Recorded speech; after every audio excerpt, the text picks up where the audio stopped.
Shalom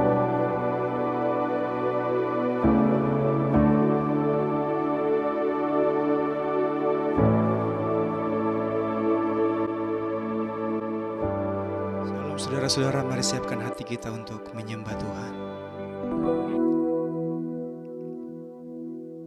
Seperti rusa yang haus, rindu aliran sungaimu,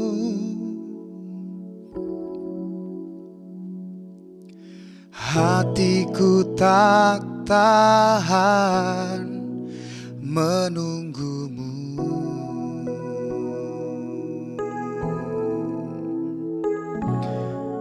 Bagai tanah gersang menanti datangnya hujan,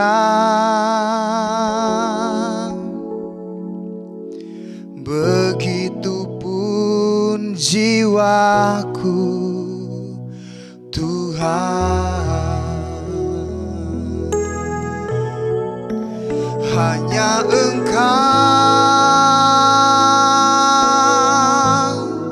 pribadi yang mengenal hatiku, tiada yang tersembunyi bagimu. Seluruh isi hatiku Kau tahu, dan bawaku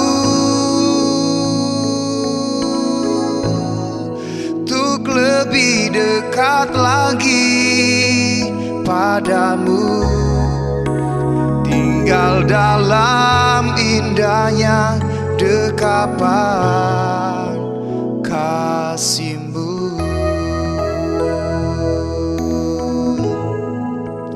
Hanya Engkau pribadi yang mengenal hatiku, tiada yang tersembunyi bagimu.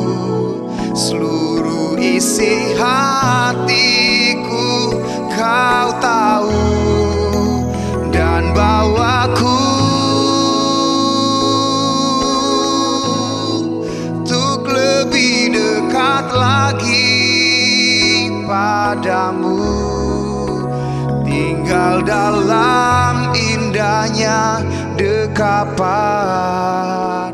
kasih-Mu.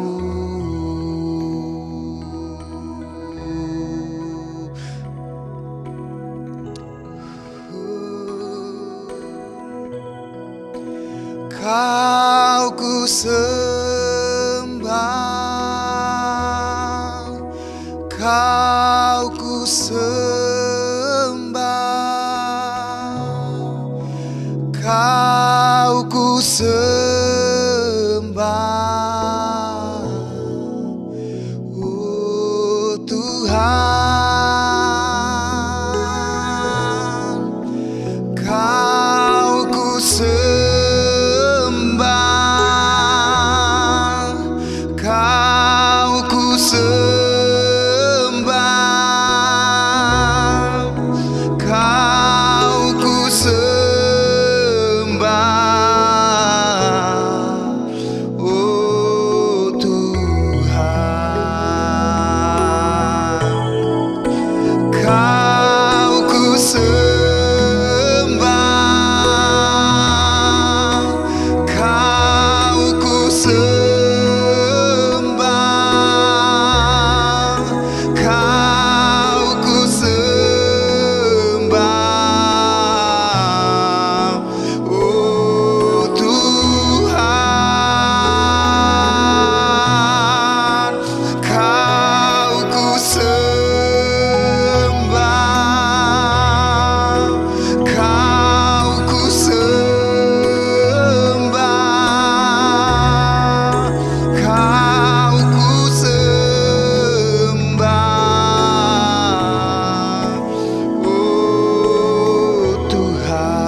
Tiada yang mustahil bagimu.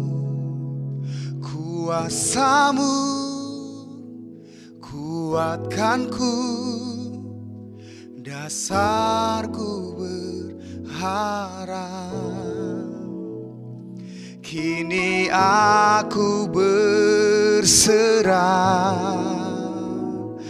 pada rancanganmu bagiku.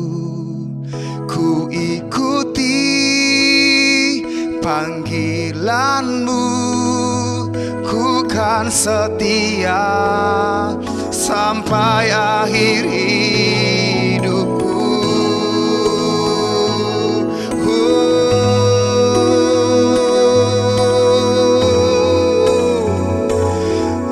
Yesus,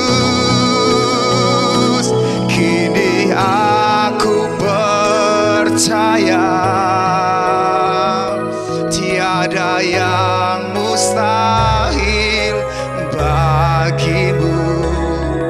Kuasamu kuatkanku, dasarku berharap. Kini aku berserah pada rancanganmu bagiku. Ku ikuti panggilanmu, ku kan setia sampai akhir hidupku.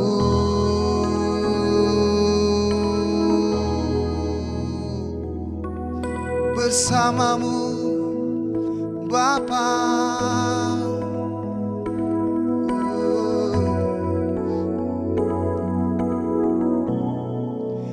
bersamamu Bapa, ku lewati semua perkenananmu yang teguhkan hatiku. Engkau yang bertindak, memberi pertolongan. Anugerahmu besar melimpah bagiku. Bersamamu Bapa,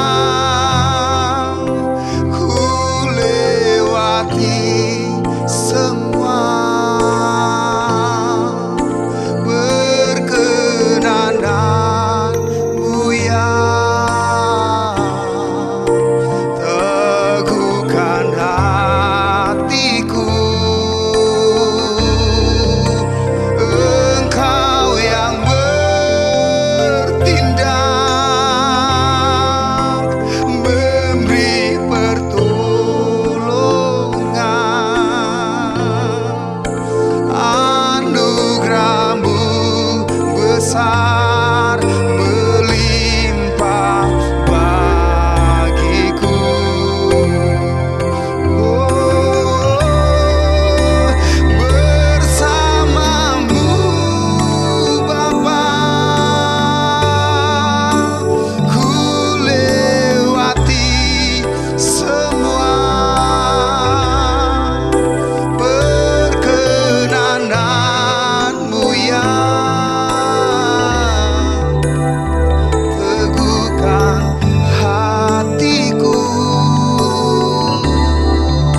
Tuhan melimpah bagiku.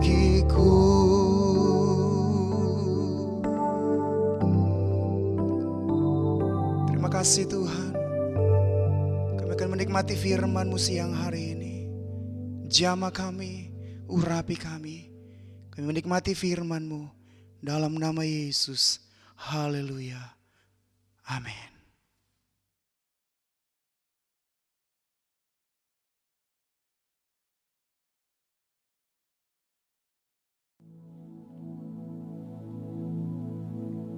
Shalom semuanya. Pada waktu Tuhan Yesus ditanya oleh murid-muridnya tentang tanda kedatangannya kembali dan tanda kesudahan dunia ini, Tuhan Yesus menjawab dalam Lukas 21 ayat 11 bahwa salah satunya adalah penyakit sampar. Sampar dapat diartikan sebagai pandemi. Jadi COVID-19 ini adalah salah satu tanda dari kedatangan Tuhan Yesus kembali dan tanda kesudahan dunia ini. Selain itu, Tuhan Yesus menjawab dari Matius 24 ayat 14 yang berkata, dan Injil kerajaan ini akan diberitakan di seluruh dunia menjadi kesaksian bagi semua bangsa. Sesudah itu barulah tiba kesudahannya. Tuhan Yesus pasti datang kembali. Karena itu dia memberikan amanat agung kepada kita, yaitu agar kita pergi dan menjadikan semua bangsa itu murid Tuhan Yesus. Hal ini juga berarti agar terjadi penuaian jiwa besar-besaran sebelum Tuhan Yesus datang kembali. Sekarang kita akan melihat bagaimana proses untuk menyelesaikan amanat agung atau proses penuaian jiwa yang terbesar dan yang terakhir sebelum Tuhan Yesus datang kembali. Untuk menyelesaikan amanat agung tidak bisa dengan kekuatan sendiri. Karena itu pesan terakhir Tuhan Yesus sebelum naik ke sorga kepada murid-muridnya, yang juga berarti kepada kita semua dalam Kisah Para Rasul 1 ayat 8, yaitu tetapi kamu akan menerima kuasa kalau Roh Kudus turun ke atas kamu, dan kamu akan menjadi saksiku di Yerusalem dan di seluruh Yudea dan Samaria dan sampai ke ujung bumi.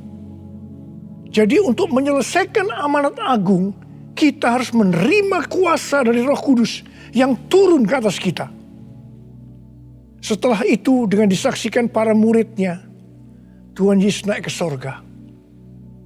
Setelah Tuhan Yesus naik ke sorga, 120 murid Tuhan Yesus berkumpul di kamar loteng Yerusalem. Mereka melakukan ini karena Tuhan Yesus memerintahkan agar mereka tidak meninggalkan kota Yerusalem sebelum diperlengkapi dengan kuasa dari tempat tinggi. Tuhan Yesus berkata, sebab Yohanes membaptis dengan air, tetapi tidak lama lagi kamu akan dibaptis dengan Roh Kudus. Apa yang dilakukan 120 murid di kamar loteng? Alkitab berkata bahwa mereka semua bertekun dengan sehati dalam doa bersama-sama. Artinya mereka berdoa, memuji dan menyembah Tuhan dalam unity siang dan malam. Ini adalah prinsip restorasi Pondok Daud. Ini adalah prinsip menara doa.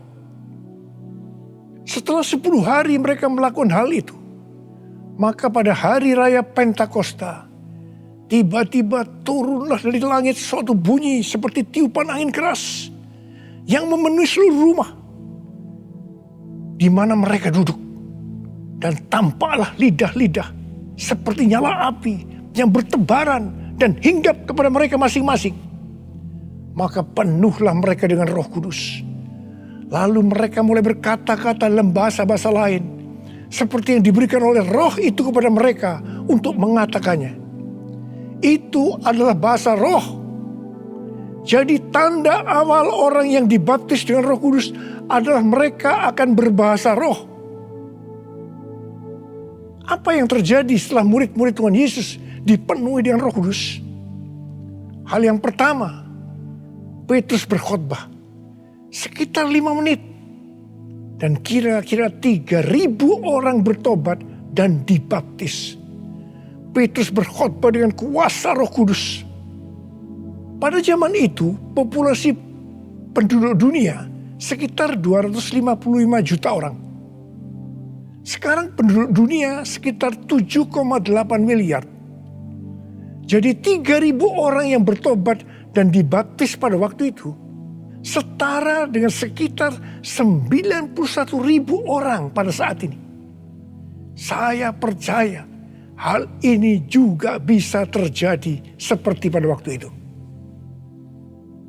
Hal yang kedua, setelah murid-murid Tuhan Yesus dipenuhi dengan Roh Kudus, mereka dipakai untuk menyatakan tanda-tanda dan mujizat sehingga banyak orang yang bertobat. Petrus dan Yohanes menyembuhkan orang lumpuh sejak lahir. Bayangan Petrus bisa menyembuhkan orang sakit. Sapu tangan atau kain yang pernah dipakai Paulus, jika diletakkan pada orang sakit atau yang dirasuk setan, maka orang itu akan sembuh. Dalam Markus 16 ayat 15 sampai dengan 18, Tuhan Yesus berkata bahwa kalau kita pergi untuk memberitakan Injil, maka tanda-tanda dan mujizat akan menyertai kita.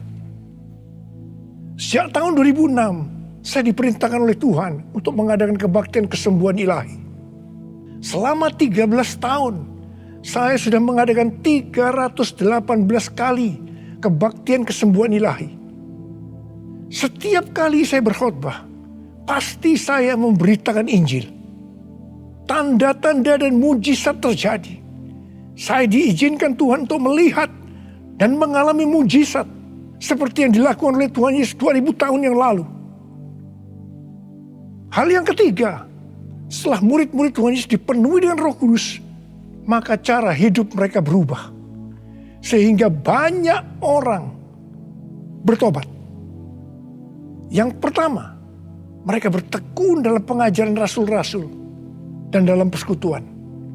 Ini bisa diartikan mereka suka membaca Alkitab. Mazmur 119 ayat 105 berkata, "Firman-Mu adalah pelita bagi kakiku dan terang bagi jalanku." Kalau kita suka membaca Alkitab, itu akan menuntun jalan hidup kita. Hidup benar sesuai dengan firman Tuhan. Kita akan menjadi orang yang berintegritas. Dan itu akan membuat orang lain bertobat. Firman-Mu pelita bagi kakiku, terang bagi jalanku.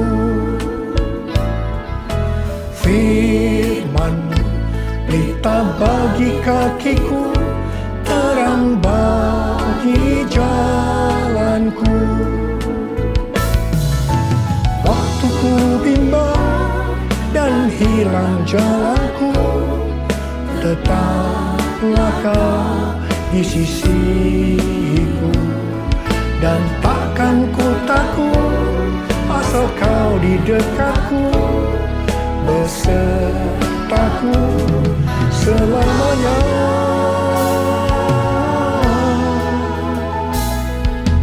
Firman pelita bagi kakiku, terang bagi jalanku. Terang bagi jalanku. Terang bagi jalanku.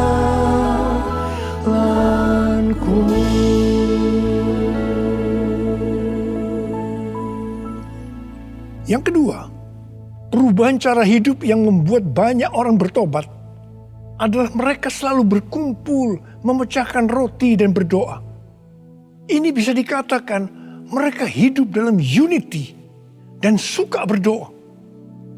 Hari-hari ini saya melihat melalui menara doa bahwa ada doa, pujian dan penyembahan dalam unity siang dan malam. Saya melihat melalui Third Pentecost Azusa Street Prayer Tower, ada doa yang bertalu-talu untuk pencurahan Roh Kudus yang dahsyat melalui Pentakosta ketiga. Saya percaya kalau Tuhan sudah berikan kepada kita beban untuk berdoa seperti ini, maka ini merupakan tanda bahwa Pentakosta ketiga yang dahsyat akan turun. Dan akan terjadi penuaian jiwa yang terbesar dan yang terakhir sebelum Tuhan Yesus datang kembali. Saya juga percaya Pentakosta ketiga akan membangkitkan generasi Yeremia. Yaitu anak-anak muda yang dipenuhi Roh Kudus. Cinta mati-matian kepada Tuhan Yesus. Tidak kompromi terhadap dosa. Dan akan memenangkan banyak jiwa. Yang ketiga, perubahan cara hidup jemaat yang membuat banyak orang bertobat. Yaitu karena mereka suka memberi. Sehingga tidak ada yang berkekurangan. Dalam kondisi krisis ekonomi akibat pandemi hari-hari ini. Justru Tuhan menghendaki agar kita suka memberi. Alkitab berkata, adalah lebih berbahagia memberi daripada menerima. Lukas 6 ayat 38 berkata, berilah dan kamu akan diberi. Suatu takaran yang baik, yang dipadatkan, yang digoncang, dan yang tumpah keluar akan dicurahkan ke dalam ribaanmu. Sebab ukuran yang kamu pakai untuk mengukur akan diukurkan kepadamu. Saudara, kita akan memberikan dengan ukuran ini. Katakan kita akan memberikan beras. Kita isi ini dengan beras. Setelah penuh, kita tekan. Digoncang-goncang. Permukaannya turun enggak? Turun. Tambah lagi berasnya. Tekan lagi. Digoncang-goncang. Masih turun, tambahi lagi beras. Digoncang-goncang, ditekan. Kalau sudah tidak turun lagi, masih ditambah ini. Tambah sampai tumpah-tumpah keluar. Dan itulah yang akan dicurahkan ke dalam ribaanmu. Saudaraku yang kasih Tuhan, ini berarti kalau kita memberikan dengan ukuran ini, Tuhan akan memberikan kepada kita mungkin 100 kali lipat dari ini. Katakan amin. Haleluya. Aku percaya berkat-Mu atasku melimpah. Kebajikan, kemurahan selalu mengikutiku. Ku puji, ku sembah Kau Tuhan. Ku puji, ku sembah Kau Tuhan. Ku puji, ku sembah Kau Yesus. Yang keempat, perubahan cara hidup jemaat yang membuat banyak orang bertobat, yaitu mereka selalu bergembira dengan tulus hati sambil memuji Allah. Hidup dengan tulus hati artinya hidup sebagai orang yang berintegritas. Jadi perubahan-perubahan yang terjadi dalam cara hidup jemaat yang membuat banyak orang bertobat adalah mereka suka membaca Alkitab. Mereka suka berdoa. Mereka hidup dalam unity. Mereka suka memberi. Mereka suka memuji Allah dan bergembira. Tulus hati atau hidup berintegritas. Dikatakan bahwa mereka disukai semua orang. Dan tiap-tiap hari jumlah orang yang diselamatkan bertambah. Haleluya.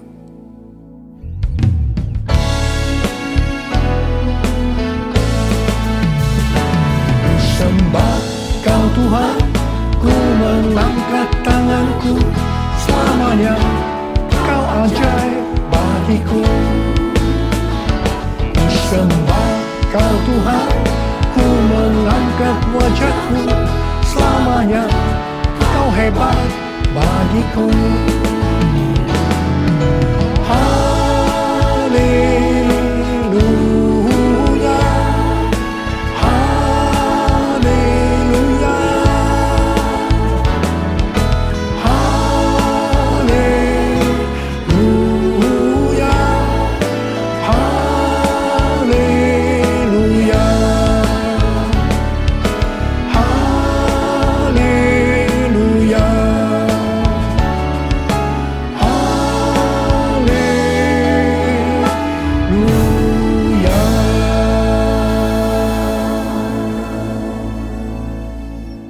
Saya percaya mereka menganggap bahwa pola penuaian jiwa hanya seperti itu. Mereka sebagai orang-orang percaya hidup dalam zona nyaman. Mereka biasa berkumpul dalam unity sambil membaca Alkitab, berdoa dan memuji Tuhan dengan sukacita. Tidak ada yang berkekurangan. Wow, siapa yang tidak mau menjadi orang percaya? Tetapi ternyata supaya penuaian jiwa bertambah besar, Tuhan izinkan proses berikutnya terjadi, yaitu aniaya menimpa jemaat di Yerusalem. Selain rasul-rasul, maka mereka harus lari meninggalkan Yerusalem. Mereka pergi ke Yudea dan Samaria sambil memberitakan Injil. Jadi kalau tadinya penuaian jiwa hanya terjadi di Yerusalem saja, sekarang menyebar ke seluruh Yudea dan Samaria. Dan pola penuaian jiwa yang seperti ini masih terjadi sampai hari ini. Saya teringat kesaksian yang pernah saya dengar dari Gus Dur. Beliau pernah berkata, orang Kristen itu jangan ditekan-tekan. Sebab kalau ditekan, mereka akan meledak. Justru kalau dibiarkan dalam zona nyaman, mereka tidak akan berkembang. Karena itu, Tuhan izinkan hari-hari ini penderitaan, aniaya itu terjadi di antara orang-orang percaya. Supaya terjadi penuaian jiwa yang lebih besar. Saya percaya melalui masa pandemi COVID-19 yang membuat kita tidak nyaman. Banyak mengalami tekanan-tekanan. Ada yang mengalami sakit, bahkan ada yang meninggal. Tetapi justru ini akan mempersiapkan penuaian jiwa yang terbesar dan terakhir dalam era Pentakosta ketiga ini. Sebelum Tuhan Yesus datang kembali. Melalui semuanya ini, mari kita katakan bersama-sama, Tuhan Yesus, Engkau baik. Engkau sungguh baik dan sangat baik. Taruh tangan di dada kita kepada saya. Kepada saya. All my life you have been faithful. All my life you have been so good. With every breath that I am able, I will sing of the goodness of God. All my life you have been faithful. All my life you have been so good. With every breath that I am able, I will sing of the goodness of God. I will sing of the goodness of God. I will sing of the goodness of God.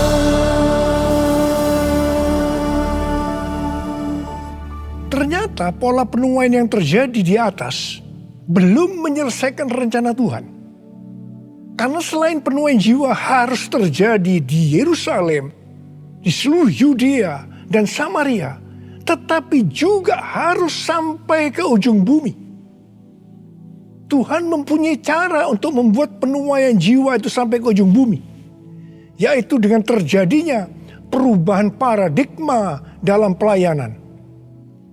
Selama ini pengertian tentang keselamatan hanya untuk orang-orang Yahudi saja. Tetapi melalui peristiwa Kornelius, di mana Petrus diutus oleh Tuhan untuk mendatangi Kornelius yang bukan orang Yahudi, untuk memberitakan jalan keselamatan. Akhirnya mereka mengerti bahwa ternyata keselamatan bukan hanya untuk orang Yahudi saja, tetapi untuk semua bangsa. Dan ini mengakibatkan terjadinya penuaian jiwa besar-besaran. Haleluya. Jadi, mereka tidak hanya mengabarkan Injil di Yerusalem, Yudea, dan Samaria saja. Tapi sekarang mereka termasuk kita juga pergi ke seluruh dunia. Proses perubahan paradigma dalam pelayanan itu tidak mudah. Petrus harus diyakinkan oleh Tuhan. Kalau Tuhan berkata halal, jangan kamu berkata haram. Orang-orang yang bukan Yahudi adalah haram di mata orang Yahudi.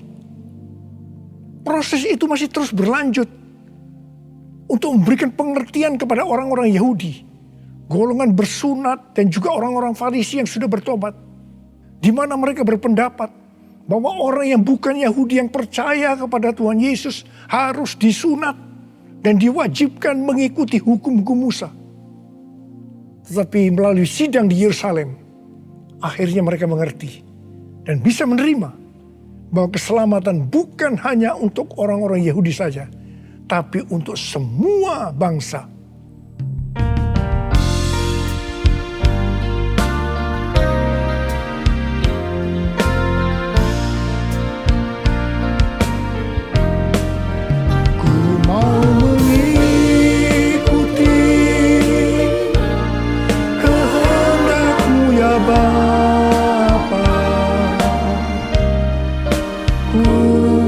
Selalu menyenangkan hatimu. Ku mau selalu menyenangkan hatimu. Ku mau selalu menyenangkan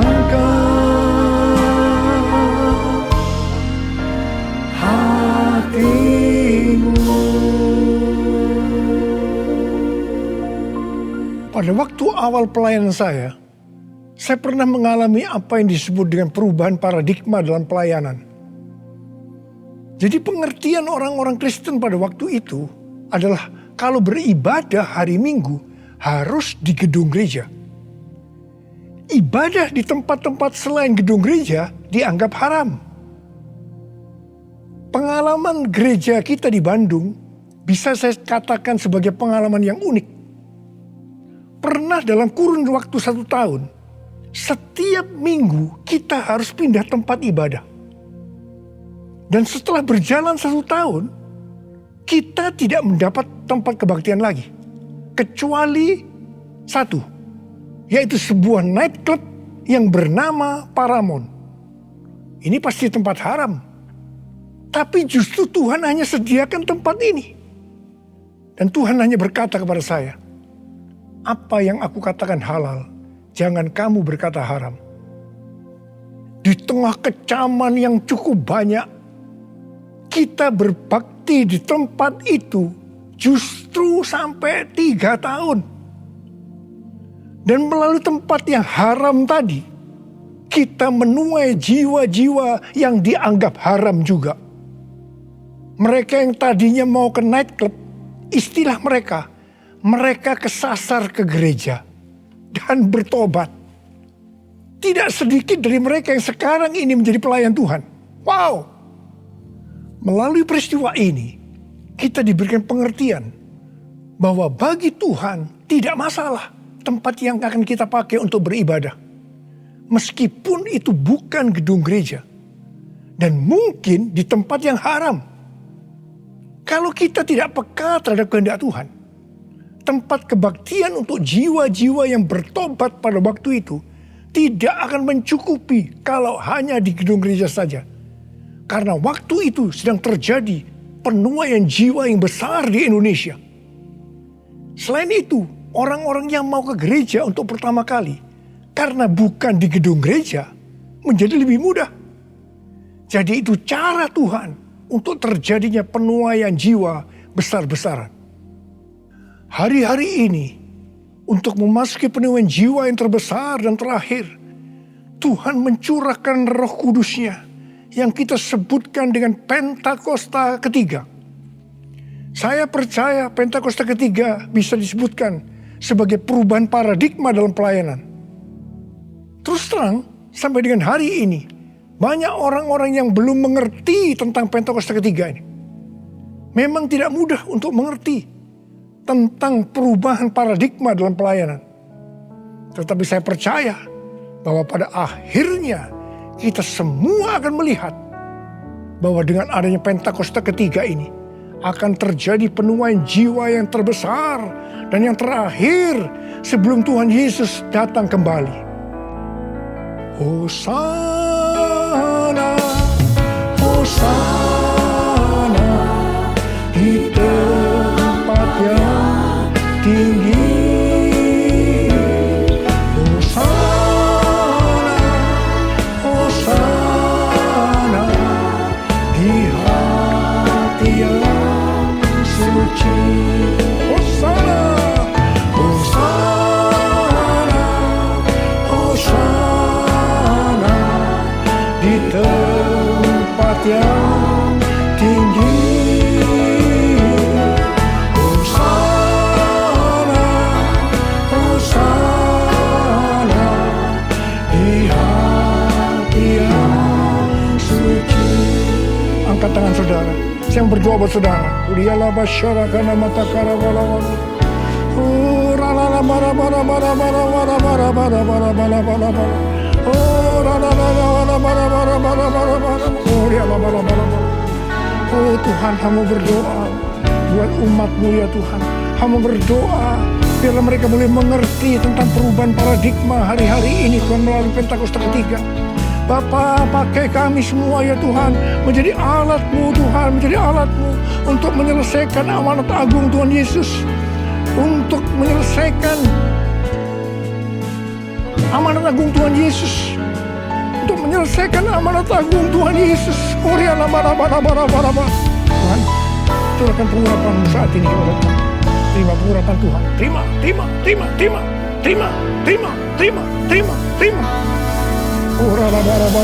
Terima kasih. Terima kasih. Dalam nama Yesus. Dalam nama Yesus. Dalam nama Yesus. Amin. Kuasa darah-Mu, Kau telah tebus dosaku. Kekudusan-Mu melingkupiku. Kasih-Mu mengalir memulihkan hidupku. Sungguh besar anugerah-Mu, Kau selamatkan hidupku. Ku menjadi ciptaan yang baru oleh kuasa darah-Mu.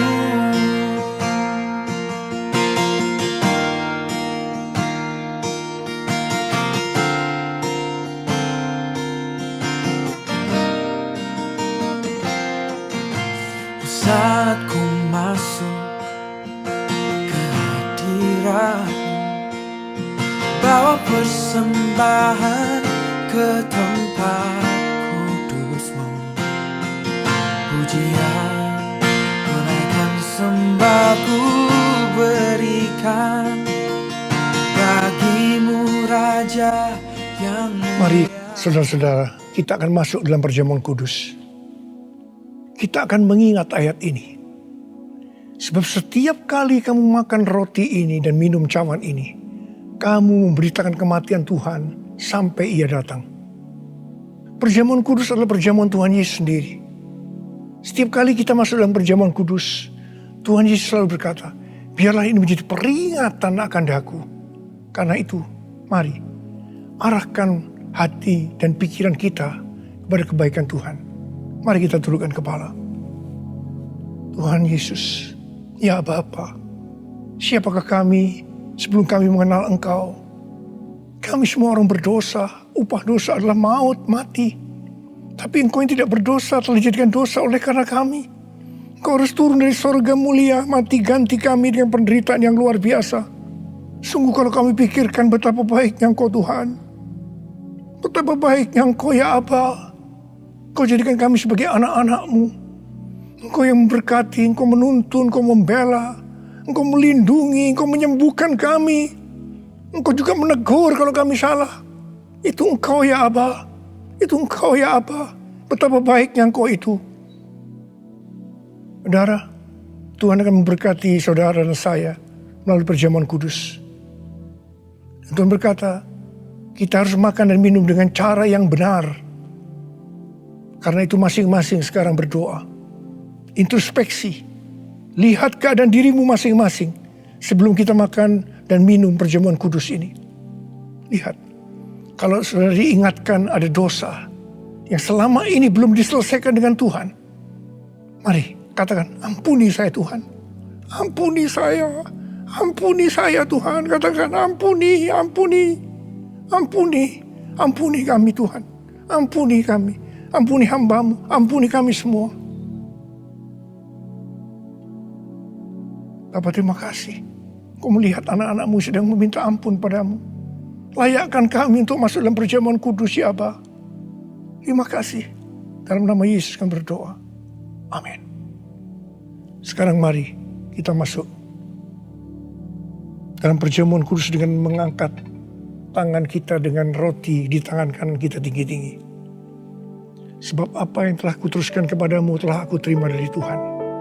Yaitu bahwa Tuhan Yesus pada malam waktu ia diserahkan mengambil roti. Dan sesudah itu mengucap syukur atasnya. Yang memecah-mecahkannya. Dan berkata, inilah tubuhku yang diserahkan bagi kamu. Perbuatlah ini menjadi peringatan akan aku. Sudah dikasih Tuhan, bukankah roti yang kita pecah-pecahkan ini adalah persekutuan kita dengan tubuh Kristus. Mari kita makan dalam nama Yesus.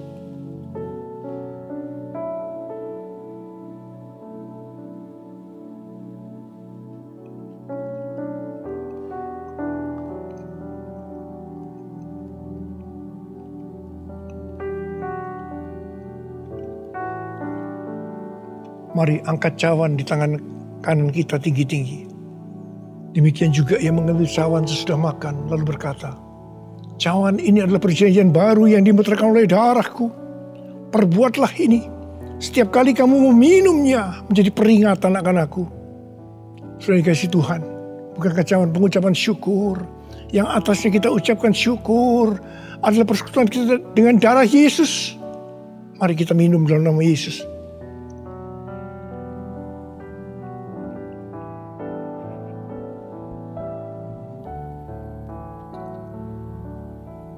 Mari angkat tangan kita, ucapan syukur dengan suara, jangan diam.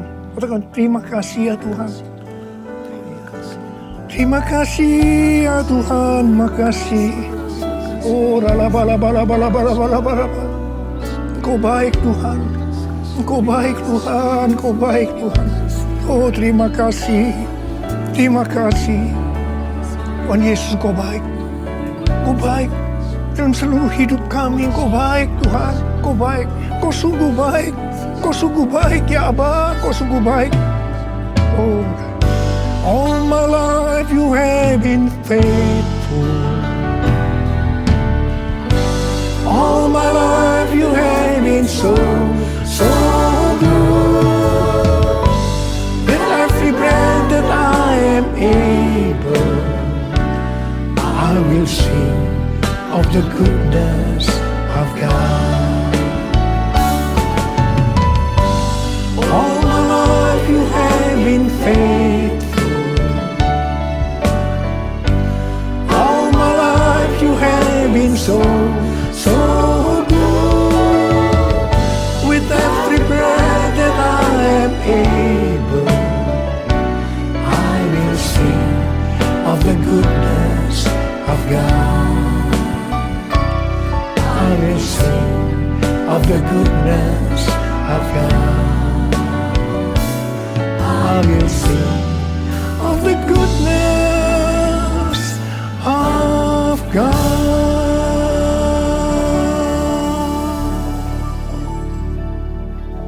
Terima kasih Abah. Terima kasih. Terima kasih. Terima kasih. Dalam nama Yesus. Amin. Mari, angkat tangan saudara. Terimalah berkat Tuhan. Kasih karunia yang berlimpah-limpah daripada Allah Bapa dalam Anak yang tunggal Yesus Kristus. persekutuan yang manis dengan Roh Kudus menyertai saudara sekalian mulai hari ini sampai Tuhan Yesus datang menjemput kita di awan-awan dan bahkan sampai selama-lamanya. Yang percaya bersama-sama katakan amin.